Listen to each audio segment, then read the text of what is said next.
We're on a journey to uncover the secrets of living with favor. And favor is an acronym for the 5 key areas of growth where I focused my last 40 years in business.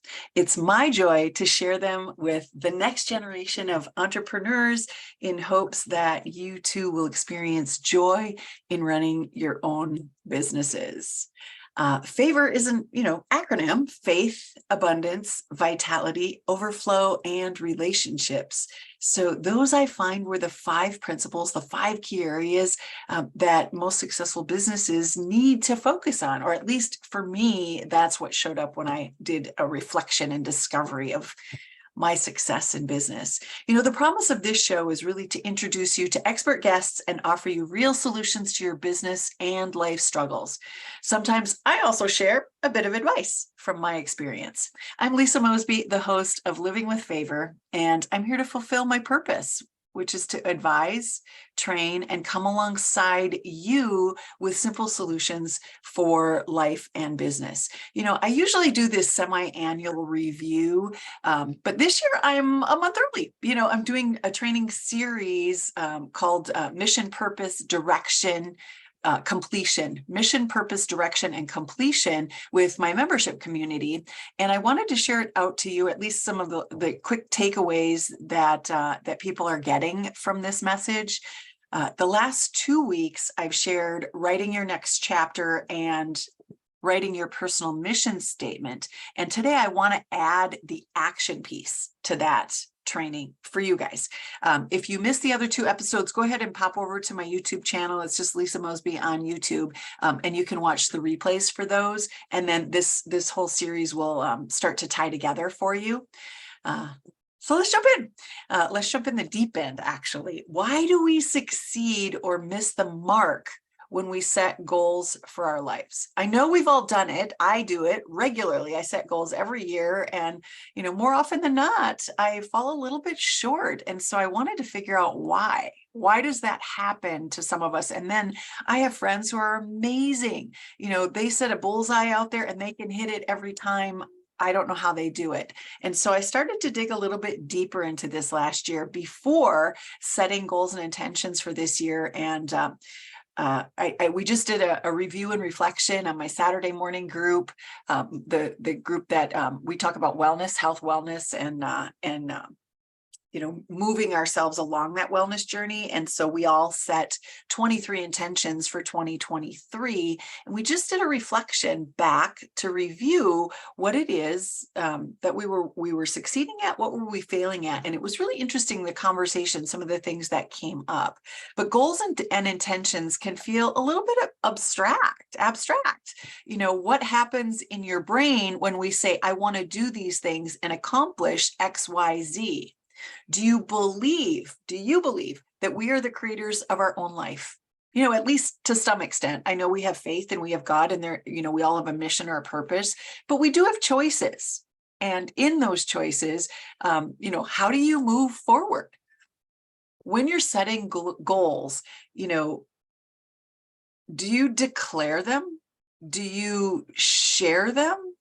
When we declare what it is that we intend to do, or who we intend to be, or how we want to show up in the world, that message lands for people. So let's declare our goals and share our goals today. But first we have to write them. We're going to walk through some of these processes.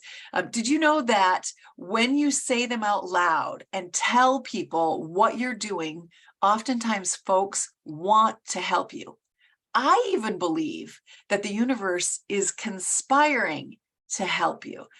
I want to bring in that reticular activating system. I talked about it in the last episode or the last 2 trainings, where when we go to buy the vehicle, when you go to buy that new car and you're ready to go search for it. And when you decide, all of a sudden you see them everywhere. They've always been there. Those cars have always been on the road. It's not like everybody went out yesterday and bought the same car that you're looking at.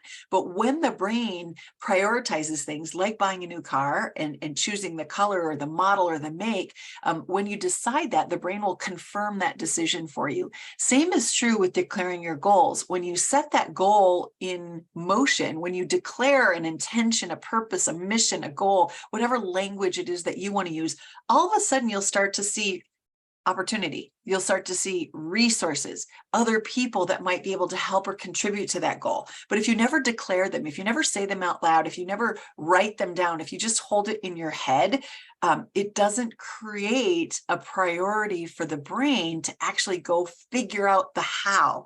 People always think I need to know how I'm going to do something before I write it down, and it's not true. There's many psychological studies out there that show, that have discovered that sometimes once we set the intention in motion, the brain sees opportunities that were always there, but we didn't pay attention to because we hadn't prioritized what it is that we were intending to do. So how do we create a priority within our brain for the things that we want to achieve? So I'm going to take this back to New Year's. Did you declare a New Year's resolution? Did you know that most of those resolutions end by what's termed Quitter's Day? It's actually a thing. You can Google it. The second Friday of January is considered Quitter's Day because statistically, the majority of New Year's resolutions have ended 2 weeks into the year. In 2021, there was a study done, and you'll have to Google this because I don't remember who did it. I believe it was, yeah, I'm not even going to say. Just Google 2021 study, and reported nearly 64% of people gave up on their New Year's resolution by the end of January. So somebody is always monitoring this data, always looking for it. You can go back and look historically. This Quitter's Day is a thing.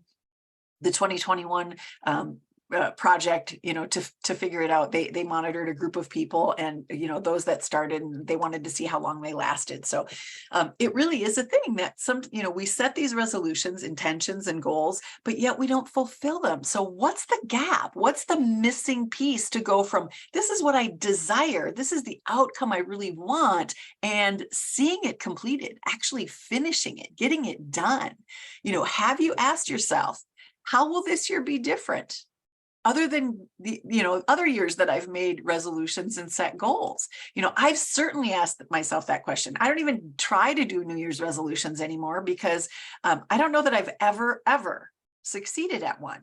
There's just a disconnect in my brain. Now I can set goals and reach them, but for some reason that New Year's resolution doesn't always, or doesn't ever, in my case, has never panned out. So let's, like I said, we're going to dive into the deep end of this and maybe discover why, what causes that.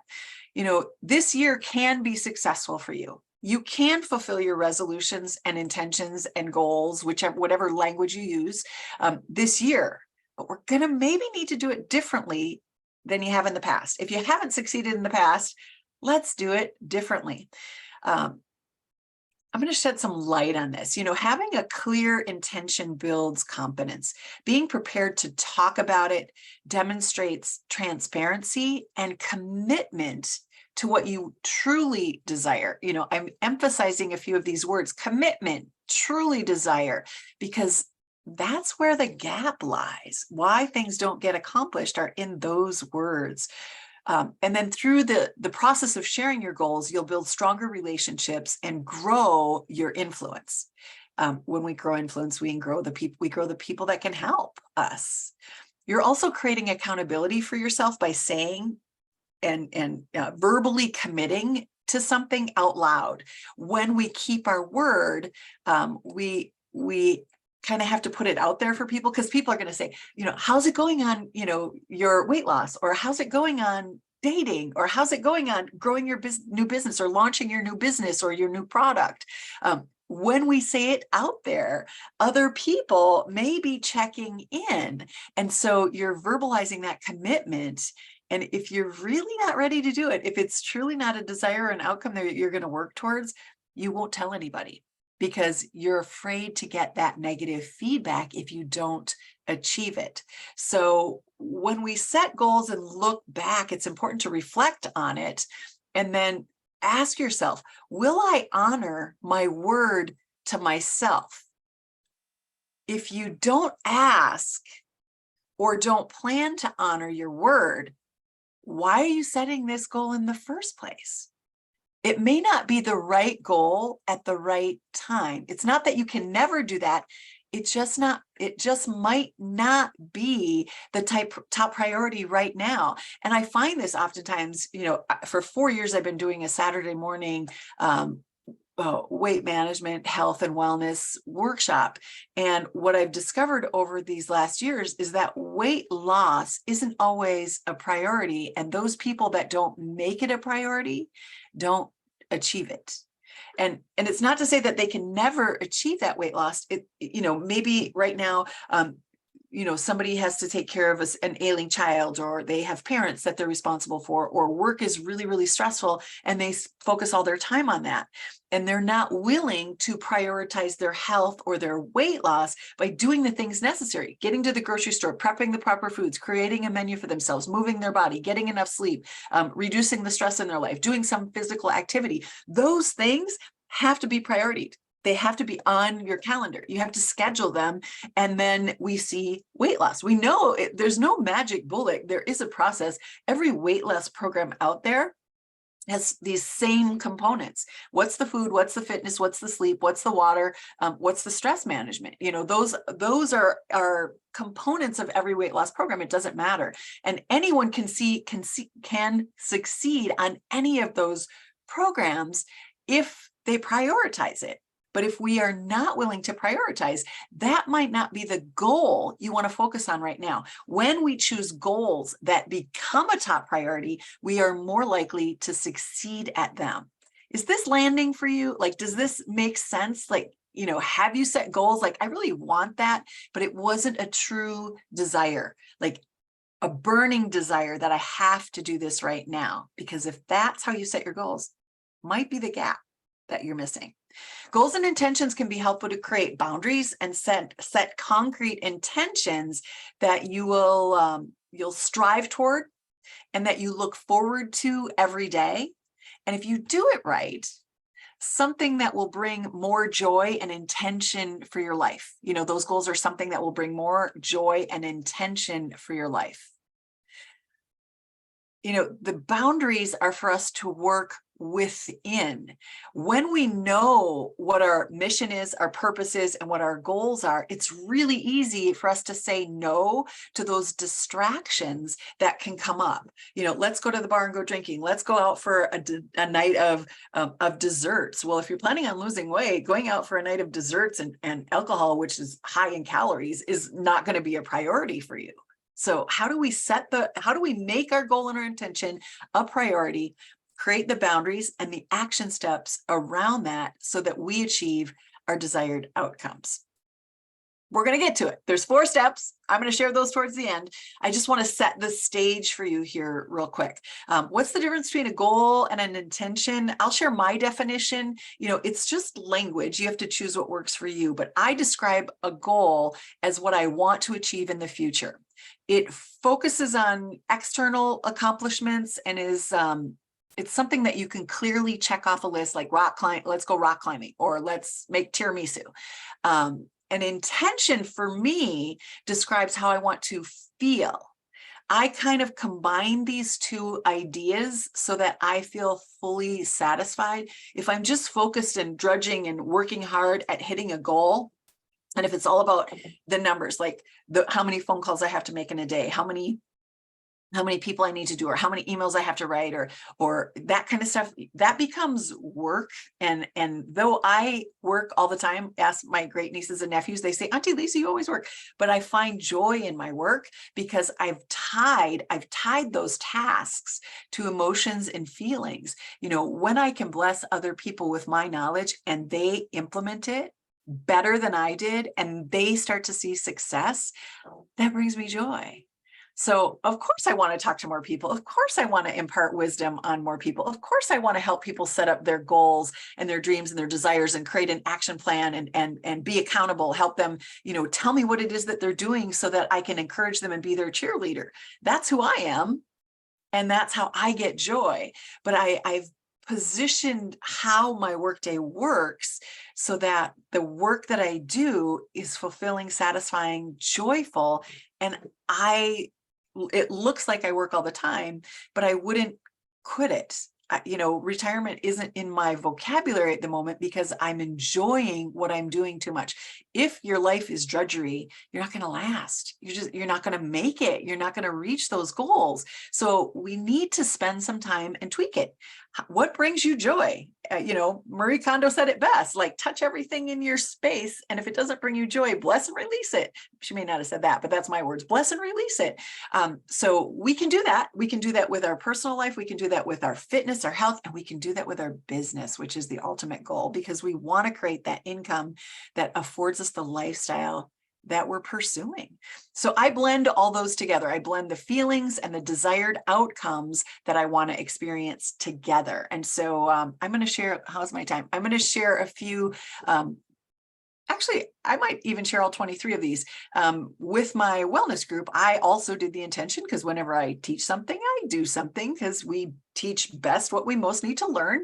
I'm not perfect. Just because I get to coach, teach, and share wisdom doesn't mean that I don't need any guidance or help. So, here's some of them. Maybe we'll get through the whole 23 list, but to get to bed by 11 o'clock every Monday through Friday, to move my body 30 minutes, 5 days a week, some sort of fitness, menu plan, grocery shop every Sunday after church. So you see that there's actual tasks that need to get done. And then there's those feelings. I know the feeling I get when I share that with you, when I say that to you, but the feeling of planning my menu, I know what I'm going to eat all week. I take the stress out of it. I made an amazing salmon dinner with cauliflower last night, that was blended with garlic and coconut aminos and onions and some seasoning. And it was amazing. And so picking out menu items, a new recipe or two throughout the week. And, I had music playing, had a glass of wine, I had a friend over, all of that experience helps me to make healthy choices and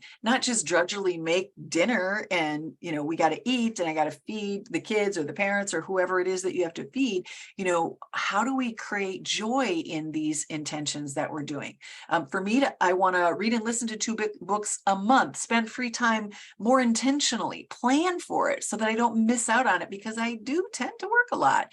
I want to cultivate the power of a morning routine, like 10 before 10. I'm going to share that in my the 4-step process. Focus on progress, not perfection. Do something that scares me every month. Pause before reacting. I recently had a bad customer service experience, and I wrote a testimonial on Trustpilot. And before I sent it, I actually sent it to the company and said, I'm so close to wanting to post this. And I really wanted to give you an opportunity to stop me, and I sent it to the VP of marketing for that company. And I did get a response back, and they were very apologetic and blah, blah, blah. And that made me feel better. I brought attention to it so that they could solve the problem. And they did. Later that day, she actually sent me a message and she said, we were having computer difficulties. I'm so sorry. These things happen. Blah, blah, blah. Not an excuse. It was a flat out apology. And then she told me when the problem was rectified so that I could get back into that program. But, I took my anger and I paused. I took how I felt like I was being mistreated by a service that I was paying for, and paused and actually became constructive and helped them pursue it. So for me, that emotion of dealing with that anger and serving others, when you have a heart of service and you're serving others, things change, things shift, rest more, give back, connect with the present moment, practice self-care, learn something new, connect to nature. I get outside every single day, be patient, love unconditionally, practice mindful movement, experience more joy, drink more water, set boundaries, protect my energy, spend more time with the people I love. Those are intentions. And each of those intentions, they feed into a goal, like a definitive thing, a definitive outcome that I want to occur. So I want you to look at these differently. What are your intentions? How do you want to feel? And what are the goals that you want to achieve? Do the goals let you feel those feelings? Because that's where the joy, the happiness, the success, the fulfillment comes in. If you're striving for goals that don't bring about those things, and I know I read through them really fast, but you can watch the replay of it. I wanted to get it out there for you, and you can go back and listen to it and see if there's anything in that list that resonates with you, make your own list. Don't copy mine. What do you want to feel on a day-to-day basis? How do you want to show up in the world? Who do you want to serve? And if those help you, I wanted to just put them all in there. And there's so many more that you can do, but those are the 23 that I wrote January 1 of this year, and have, go back and read that list at least once a month. I go back and look at it, and so many of those I can check them off. I'm fulfilling my intentions for the year, and those intentions are actually moving me closer and closer to the outcomes that I want to achieve. The number of entrepreneurs I want to work with, the number of people, women's businesses that I want to serve, the number of speaking opportunities that I want to have every week. I'm hitting those numbers for myself, and I think it's because I'm getting the joy of how I'm showing up. So I hope that lands for you. It starts to fill that gap of why you haven't hit the numbers, why you haven't hit the goals. If you need some help around that, reach out to me and we'll help you get on track with that. As entrepreneurs, we're driven to create successful businesses that convert our talents into products and services. For most entrepreneurs, the goal is to do more in less time with less effort. I know it is for me. But accomplishing that sometimes is easier said than done. So here's the takeaway part. Let's jump into the training piece of this. Number one, plan. It's 4 steps. Plan and prioritize. Stop scrambling to meet the deadlines and doing a bunch of things at once. Set aside time to plan and prioritize your tasks so that you're using your time more effectively. I spend a lot of time with my great nieces and nephews, a lot of time with family and friends. And they all know my schedule because I tell them, Tuesdays I'm live. The kids know, do not open that door. We are on the air. But the rest of the time, even when they're here, they'll open the door, peek in and see if I'm working or if I'm on a Zoom call, and they'll wait. They'll sit outside and wait. So when we prioritize the tasks and we tell people what our intentions are, that this is my time for working on my business, this is what I'll be doing, the people in our life will give us that time. They'll give us that space. Maybe hubby will pitch in and make dinner that day, or maybe the kids will be, more responsible. But if we don't train them to help us to prioritize, we get derailed, we get sidetracked, we get distracted. When we create the boundaries, and I used that word earlier, we create the boundaries that we're going to work within to achieve our goals and our accomplishments, to prioritize our tasks, we'll be more successful at getting there, at getting to the ultimate destination, which is the true desire that we have, the outcome that we want.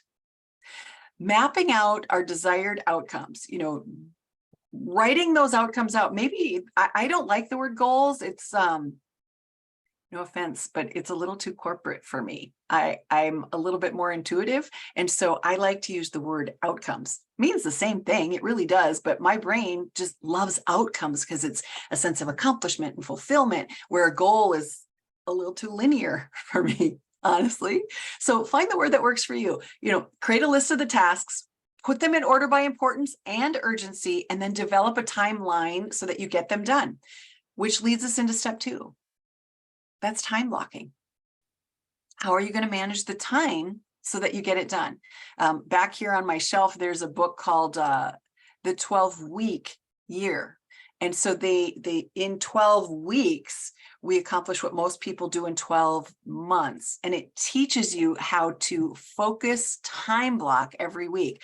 Here's the time I'm returning email. I only do emails once in the morning and once at 4:30. There's a reason for that, because emails can be distracting. I can read it and then I want to take care of it, and it derails the whole rest of my day. There's certain time blocks in my calendar where I meet one-to-one with people. There's certain time blocks in my calendar where I'm doing Zoom calls or trainings for other people. I can do a lot. I can manage a lot of things because I know when they're going to happen, when I've blocked the time for it, and I can get fully focused on that time. Most of my trainings are early in the morning because I get up between 5 and 6. I like to be up in the morning. I have my Bible time, my coffee time, go for a walk, and then bam, I'm ready to hit the floor running. I have a lot of energy.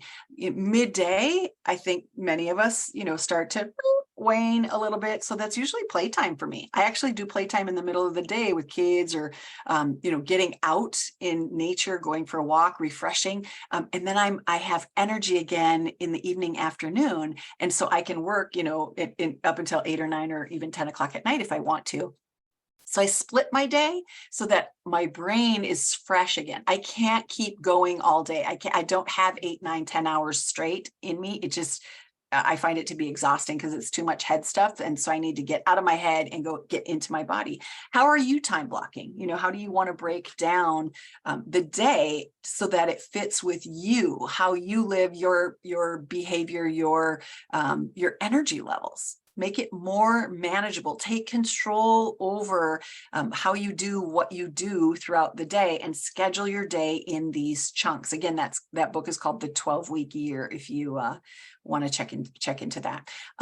Number 3, gamify it. How do you make it fun? Earlier, I mentioned the 10 before 10. One of the things that I do every night, I wrap up my day, is writing the 10 things down that I want to do for tomorrow. I'll do it on just a 3x5 card and say, these are my 10 things. You could put it in your phone.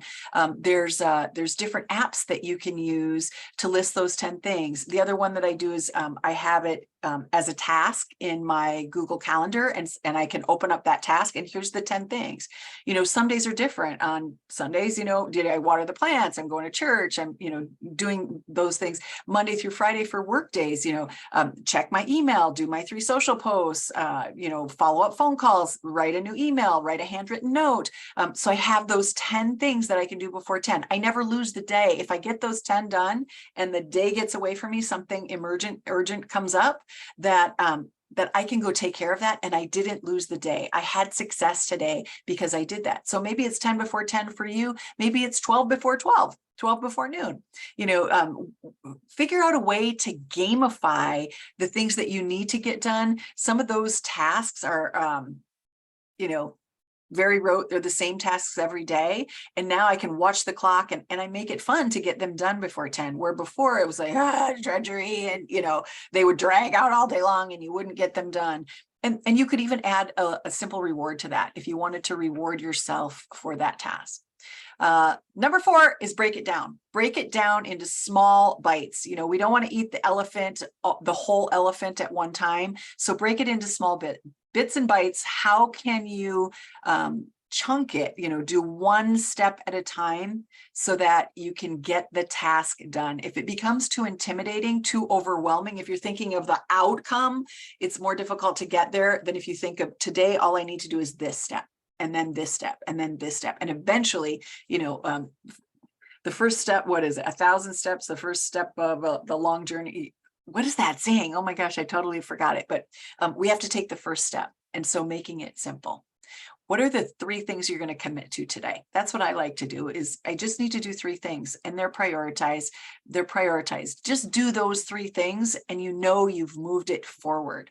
So 1, 2, 3, 4, they're pretty quick. You can go back and re-listen to them. But get on, so the moral of the story here is, I need you to get honest with yourself. Is it fear, mindset, resources, connection, time, money? What is it that's stopping you? Fill the gap. Let's fill that gap of what's stopping you from getting to the idea of what you truly want, to the fulfillment and achievement of what you truly want. Reflect back, think of where you're at right now, what has happened for this year, and then let's finish strong. How are you going to get committed to yourself and be accountable to keeping your word to yourself for the things that you wanted to achieve this year? And write it down. Share it with people. Share it with me. You can certainly send me an email, post it in the comments, send me a private message. I'll be your accountability partner.